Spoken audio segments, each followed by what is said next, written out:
Yoff daan na Fils de Sow Gueye di waa lii moom gaaw na di man gisuma combat bi de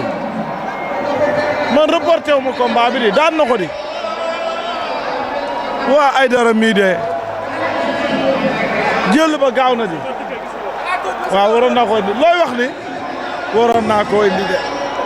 ndaysaan ay waay Aïdara bu Yoff mii di Aïdara mii di kenn amul wax ji dégg nga Xalil nee na ma da koo toj ba ci kaw dóor ci suuf programme balaa doon xool ndeka Aïdara bu Yoff daan na Fils de Sow Gueye Aïdara mi moo daanoon ñang mbaalo di kañ la ñuy gisee ma lundi laa la joxoon rendez-vous. lundi laa la joxoon rendez-vous. tey madame laa àndal ñëw seetaan ci lamb si. mu ngi ne la toog. gis nga madame ci loo mi. barki Seydina ma indi naa ko sulu ma miin sulu baayam miin parce que baayam mooy xoyantaan roi des arènes Gambie bu ñëwee si lamb wàcc na. doomu xoyantaan bu ñëwee si lamb nag fii la bëree nag Baye ma Njool. doomu rakkam wala doomu xoyantaan moo ko jur si gañoom.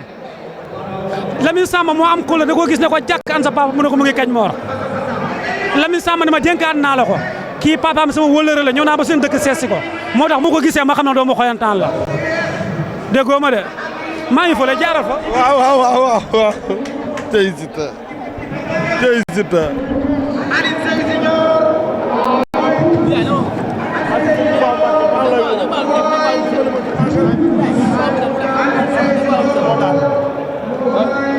boo daan daa mais beneen mbëru passé bi bu premier combat bi yàlla ci xam nga am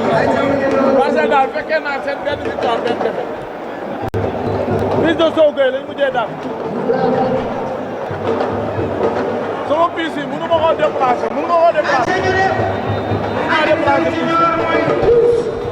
téléphone bi ñaari piis la benn piis bi moo ñëw beneen